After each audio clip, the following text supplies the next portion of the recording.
everybody. I hope you're all doing well. I hope you can see me. I'm going to attempt to show you how to make soda bread today. I am not a baker by any means, however I do know how to make this recipe because it's so simple. So yeah, let's see. So your utensils, you need a bowl, something to mix with, a knife to score, a spoon to measure, and then a baking tray. I happen to have parchment paper in, but you don't need it to stop it sticking. So ingredients wise, we've got 170 grams of wholemeal flour, 170 grams of plain flour. I'm going to use half a teaspoon of bicarb soda. That's really important. You can't leave that one out. Half a teaspoon of salt. And then this is homemade sour milk, basically. The recipes usually require sour milk or buttermilk. I don't have either. I always make my own. So it's basically any type of milk that you've got, and then either lemon juice from concentrate or fresh lemon, 2 to 3 tablespoons into the milk, and then you leave it for about 20 minutes. You can't see, but it does have a kind of gloopy texture, and that's your kind of homemade sour milk. So yeah. So I've added all of the dry ingredients into a bowl. Just going to give it a good mix and make sure it's all mixed together, and get it on the sides as well. And then you want to make a well in the middle, and also get some more on the side. Okay, so now you want to pour in your homemade buttermilk.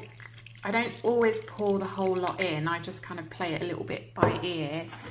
And then this is really important, you don't want to stir it too much. You don't want to be vigorous when you're stirring it. And you want to use a wooden spoon. See how it's going.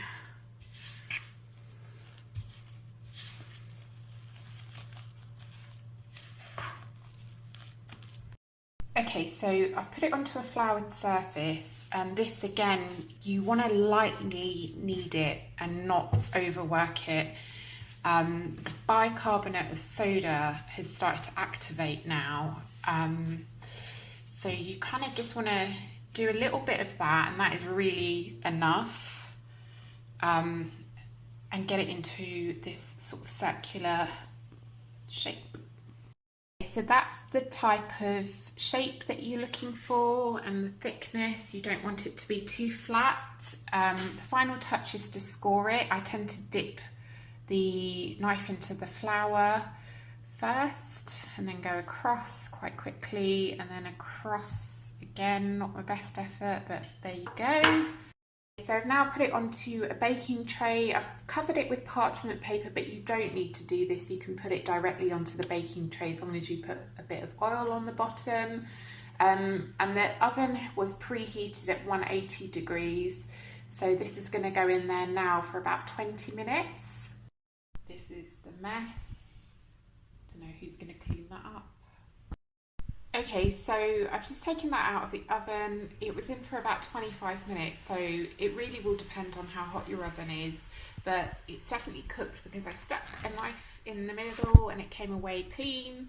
And I also turned it around and tapped on the bottom, and it should sound hollow, so that means it's done. So I'm going to leave it to cool and then just eat it.